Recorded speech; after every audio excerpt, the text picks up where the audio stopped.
Coming up on the Nexus, is this Britain's next Prime Minister? A new poll reveals Nigel Farage's Reform Party would win the biggest majority ever if there was an election right now. Are you talking to the next Prime Minister? I think so, yes. Hello and welcome to the Nexus. I'm Matthew Moore. Now, we knew that Nigel Farage and his Reform Party were doing well in the polls, but this new survey is stunning. If an election were held tomorrow, the British public would apparently vote overwhelmingly for the Reform Party, giving them 445 seats out of 650, crushing the traditional parties. And here's how the map would look. The light blue of Reform covering England and Wales, with only Scotland bucking the trend. We'll be hearing from the pollsters in just a moment, plus our panel of pro and anti-reform guests. But first, this quick report on why Nigel Farage appears to be growing in popularity. Good evening, Hull!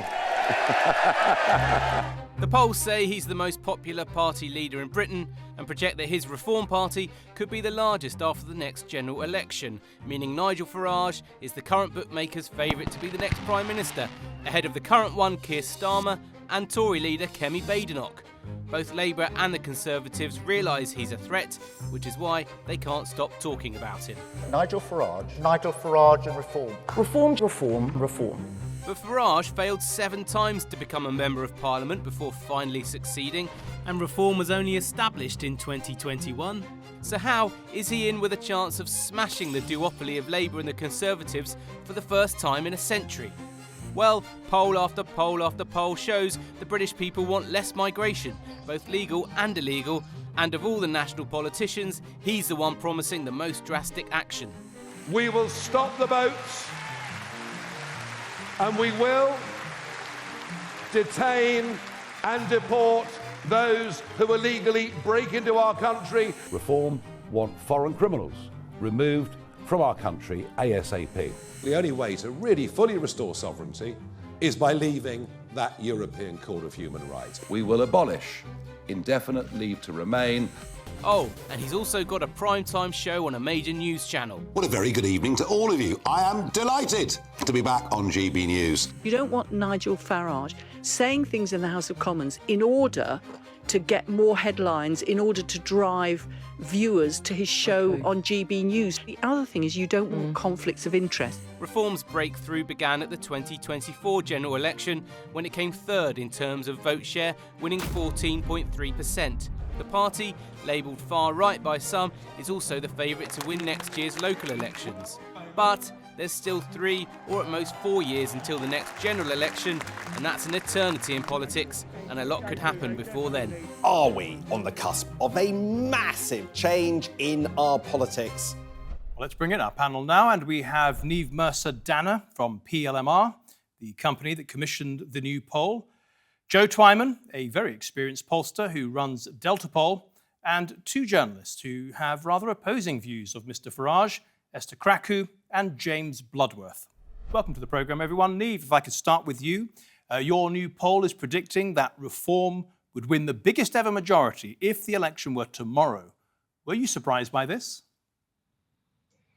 Hi, thank you for having me. So PLMR has actually been running this poll since the start of the year, and what we've seen since January is quite a gradual transition away from a 3-horse race into Reform being out ahead in such a landslide the way they are today. So while it has been a bit of a gradual shift, it's happened really quickly, and I think a lot of people will be surprised that the previous really strong 2-party system seems to have slipped away. Some polls have made a bit of an error over the last few elections in this country and others, and some people will be wondering if your poll is reliable. How big was the sample and what was the methodology like? So this was an MRP poll, which is actually one of the most accurate forms of polling that you can do, and it had a sample size of over 7,400 people. So a really big sample size for this type of poll, which allows us to be very accurate in our predictions. Our partners, Electoral Calculus, have accurately predicted the last few general elections as well, so we are confident that this data is a clear picture of how voters feel today. And Neave, what were the big 3 issues? So Obviously, there's a lot of rhetoric in the news around immigration and border control, but our poll actually found that the number one issue for voters that they'd really like to see the government prioritise in the autumn budget is the cost of living and the economy. That's at 59%, and immigration sits behind that at 51%, with the NHS coming in third at 45%. So this really is, for a lot of people, about the fact that they think the cost of living here in the UK is just too expensive. And while immigration clearly is important, it's more important for people to feel that they've got more money in their pockets. And Neave, your founder of PLMR, is a big Labour supporter, and I just wonder why he commissioned this poll. Is it an attempt to shake up the Labour Party? So while that might be a result of this poll, as a company, we're politically neutral. So for us, this is just a chance, and we're going to be doing this once per quarter until the next election. It's a chance to temperature test voters and temperature test how people in the UK feel, not just about their voting intention, but what are the causes that are driving people to act. And with those insights, we want that to be helpful for all of our clients and other sorts of organisations as well who want to know how they can make a difference. But it certainly is a big poll that will continue to do so. However, the main parties sort of react to it and reform themselves remains to be seen. Neave, thank you for that. Joe Twyman, you've been doing this a very long time. Do you trust these numbers? No. And there's a reason for that. It's not just that. It's not just the numbers that I think are questionable. I think a lot of the interpretation is to be called into doubt. And that's no criticism of the people doing this poll or the people conducting the analysis. It's a difficult situation. It's worth keeping in mind some golden rules when it comes to these things. The first is that that a lot can happen and nothing can be guaranteed and nothing can be taken for granted. There's a lot of discussion about Nigel Farage would win or could win this number of seats if there were a general election tomorrow. But there's not a general election tomorrow. If the last 10 years of British politics have taught us anything, it's that anything can happen. And indeed, a lot of it does. It's, let's say, 3.5 years until the next general election. That's how long, that's the maximum amount of time it could be. It's within 3.5 years that Boris Johnson was talking quite seriously about his plans for a third term as Prime Minister. So that demonstrates just how much can happen. And of course, we've been here before. In the early 1980s, the SDP won more than 50% in some polls. Within a decade, they were losing to the monster raving loony party in a by-election. So that's the general context. But then there are issues with this particular poll. It was mentioned that nearly 8,000 people is a large sample. It's not a large sample for an MRP survey. In fact, it's only around half the number that were conducted in the smallest of the MRP surveys going into the last election. Many tens of thousands of people were contacted in the largest ones. But also there's a crucial aspect around tactical voting. Now, to be completely fair to the people who conducted this poll, they've been very open about that. They've said that tactical voting cannot be taken into account in this poll, and they're right. I would argue it's largely meaningless to try and model tactical voting at this stage of an electoral cycle, but we know that when it comes to a general election, that type of thing can be hugely important, particularly in the context where you have potentially 5 parties vying for victory in a constituency, and a constituency that could be won by a candidate on 20 or 25%. Even a small amount of tactical voting can have a big impact, and it's not taken into account at all in this survey, and that could have a huge impact on things. There's the fact that you can't take account of any hyper-local factors, so individual candidates could play an important role. But interestingly, this poll also points to your party winning in 13 constituencies. I think if your party could run in 13 constituencies come the next general election, they'd be very happy with that. And finally, there's the fact that different pollsters approach things in different ways. It was mentioned that electoral calculus were accurate in the last election. In actual fact, in the last election, their final poll had the Conservatives winning only 2/3 of their final total. They underestimated the Conservatives throughout. And the company that provided the data at the last election showed that the Conservatives would finish 4 points behind Reform at the general election. They actually won by 10 points. Now, that's not to say that they haven't made changes and things haven't changed, But we really can't draw any conclusions from this. The only thing we can say is that if there were a general election tomorrow, which there isn't, the uppermost that Reform could expect is 445 votes. 445 seats. But to achieve that, it would involve circumstances that are simply not realistic in electoral terms. Okay, Neave, a lot of points made there. They all sound quite convincing. Although I was also convinced by the sheer size of your poll. But given the circumstances, Joe says those numbers aren't reliable. I think that, obviously there isn't currently a general election taking place tomorrow. And you're absolutely right to say that we're a long way out from it and a lot can change. I think that what most people would agree with is that sort of sentiment around the reasons driving voters, and the cost of living is something that recently I was at the Labour Party conference speaking to voters, speaking to people outside of the conference who aren't Labour supporters. That is the number one issue that comes up time and time again. People want the cost of the weekly food shop to come down. And I think that it's that the voter sentiment and what is driving these votes is something that we must pay attention to today, and is something that we really have to trust and take seriously in these polls. That's what the government needs to look at. That's what the Conservatives need to look at. And Reform should be keeping an eye on as well. If we want to tap in to what the voters care about today, I think that we should be keeping an eye on this quarterly poll that we're putting out. OK, let's bring in James and Esther now. We heard at the beginning of the programme Nigel Farage saying that he now does think he's going to be Prime Minister. Do you agree with that? Let's start with Esther first.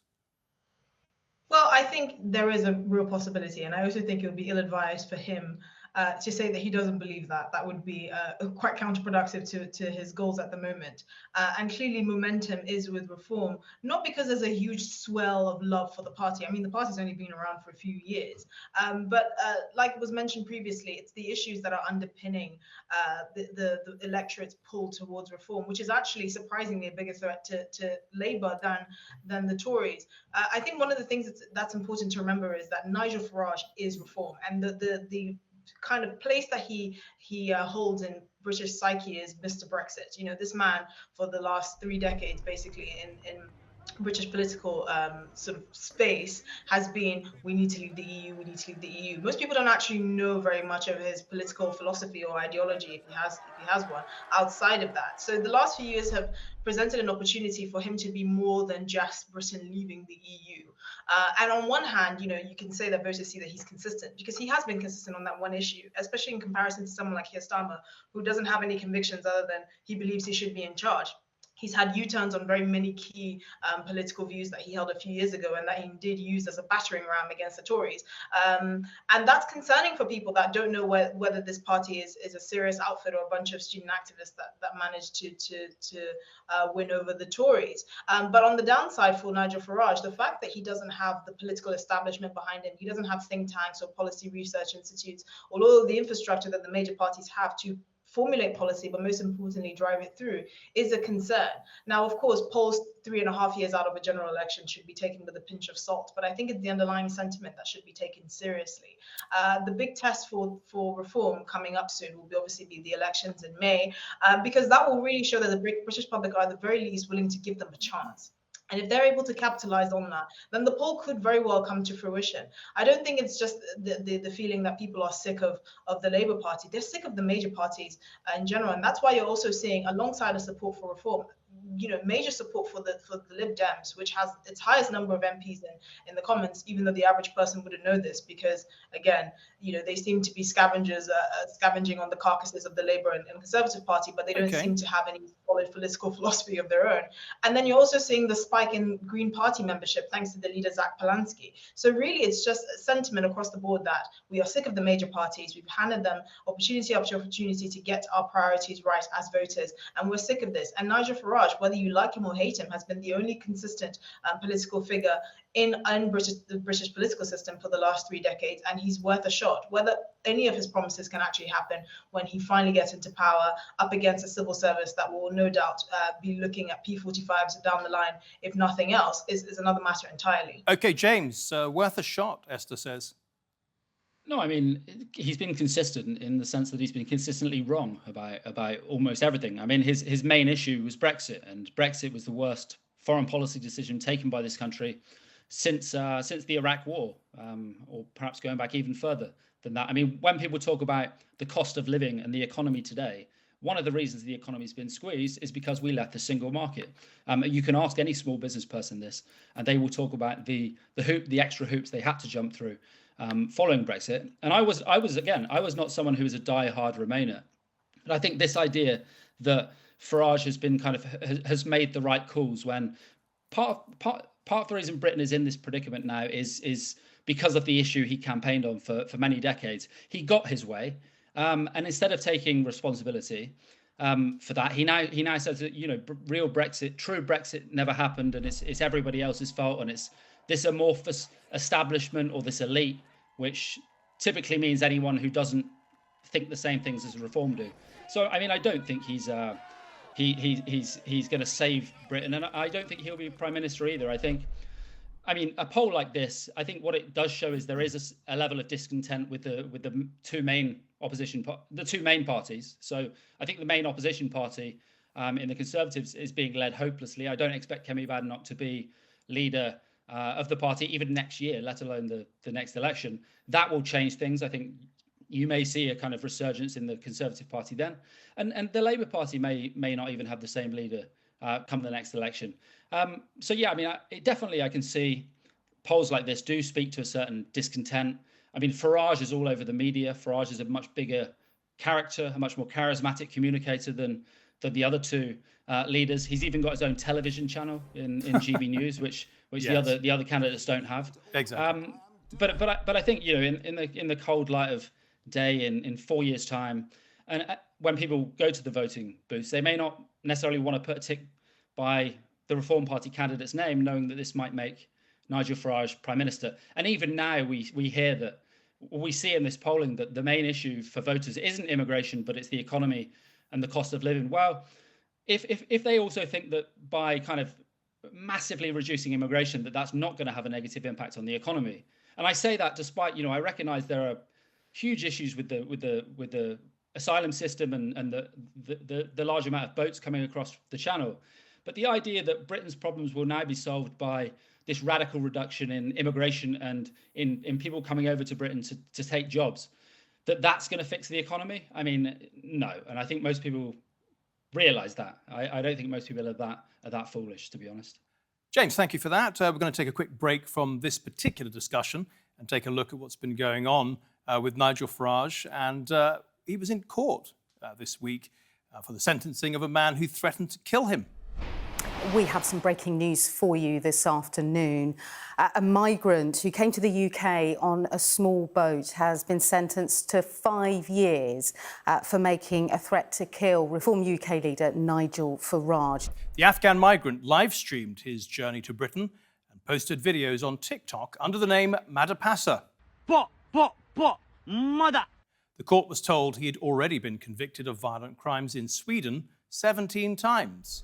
In 18 months' time, this violent criminal will be free on our streets. And it makes me wonder, how many other MADAPASAs are there now in this country, or will there be, as the boats continue to cross the channel? Despite these sorts of threats, the former chairman of Reform, Zia Youssef, says the government, led by Keir Starmer, has cut funding for Farage's security, whilst at the same time stirring up hatred against him. I do think that it's a racist policy. I do think it's immoral. It needs to be called out for what it is. If something was to happen to Nigel, heaven forbid, God forbid, we will hold the Prime Minister responsible for that. Esther, we just heard from Zia Youssef there saying that he thinks Labour is guilty of stirring up hatred towards Nigel Farage and that it's quite dangerous given the recent news with Charlie KIRK across the pond. What do you think?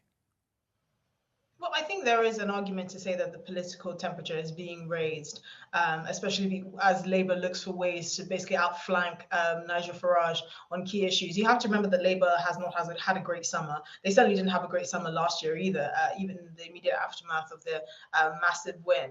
But I think we have to be very careful about accusing anyone of basically putting people's lives in danger. Charlie KIRK was murdered in basically what is a political assassination of someone who didn't like his views. We obviously don't have that same history or culture of violence that we see sporadically spring up in the US. So I think to try and use that as an opportunity to effectively draw parallels with the UK is questionable, and I would advise him to be very careful about that. I don't think anyone should be using the kind of rhetoric that we've seen used by many members of the Labour Party, like, calling him a Nazi or a fascist or anything like that, even though the likes of David Lammy have apologized or have retracted their statements. Again, it's important to remember that these are not the kinds of statements that bode well for anyone, certainly not the Labour Party or Reform. But I think it's wrong to draw parallels with what's happening in the US. What I will say is that Reform does play a similar game, and the benefits of being in opposition is you can kind of sling mud without having any of the responsibility when you're actually in government.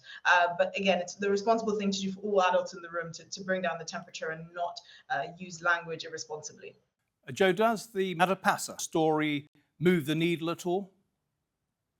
I think it's unlikely. It's the kind of thing that has the potential to change circumstances, but actually, in reality, probably doesn't. There are lots of talking points in politics, but there are very few turning points, and I think this is very much the former rather than the latter. Okay, we're going to come back and have a bit more discussion, but before we do that, let's have a listen to the British public. So they've got the right ideas of how the country needs to be led. They've got good ideas, very good ideas. I think things have really got out of hand, really, with immigration. We're the only white natives really around here, so I think we feel a little bit pushed out, Do you think Farage could be the next PM? Oh, definitely. Definitely. There's a lot of mass migration of people from other communities coming in, and I think some people are probably angry because they feel as if maybe some of these people are not, putting into the system as opposed to actual residents. If I'm being honest, I feel like people are moving probably from middle to more far right than anything at the moment, and that's probably why Reform seem to be doing better. Do you think Farage could be the next PM? Well, I hope I'm down the cemetery if he is. When you really look into it, this quote-unquote British values just stems mainly from things like racism and immigration and things like that. So I think that's what drives reform. I mean, according to the polls, that if it was to happen right now, he would become the next Prime Minister. But I don't think he has the ability to do it. I don't see that leadership in him. They see Islam as a threat, but they don't know about Islam. They haven't interacted with Muslims. Well, some concern there from Muslim members of the public in particular, and they have been echoed by AJMAL MASROOR. He's a local politician from East London and a spokesman for the Muslim community there. We asked him what he thought of Nigel Farage. I pray Nigel Farage never becomes the Prime Minister of UK.